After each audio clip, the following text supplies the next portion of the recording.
ലിബിയയിലെ ഡെർണയിൽ തിരിച്ചു കയറി വന്നത് 7 നില പൊക്കത്തിലാന്ന് പറഞ്ഞില്ലേ, 7 നിലയുടെ മേലെ കൂടി. ഇത് വന്നാലുള്ള സ്ഥിതി എന്താ? എറണാകുളത്തെ അമ്പര ചുംബികളെല്ലാം അതിനു മുമ്പേ പോകും, തിരിച്ചു വരുമ്പോൾ കേരളം മുഴുവനും പോകില്ലേ?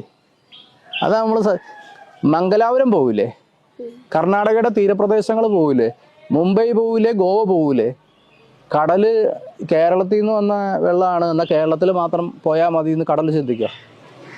തിരിച്ചു വരുന്നത് വലിയൊരു ഫോഴ്സിന് വരും. അത് നോസ്ട്രഡാമസ് വർഷങ്ങൾക്ക് മുമ്പ് പറഞ്ഞ, നൂറ്റാണ്ടുകൾക്ക് മുമ്പ് പറഞ്ഞിട്ടുണ്ട്. അത് യാഥാർത്ഥ്യമാവാനുള്ള എല്ലാ സാധ്യതയുണ്ട്.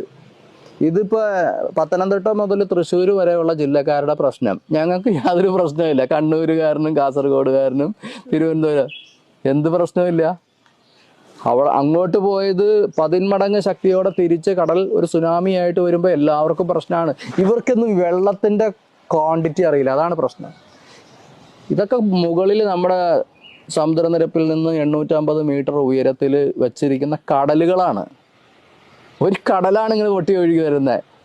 മുല്ലപ്പെരിയാർ ഡാമിൻ്റെ റിസർവോയർ ഏരിയ എന്ന് പറഞ്ഞാൽ 64 സ്ക്വയർ കിലോമീറ്റേഴ്സാണ്.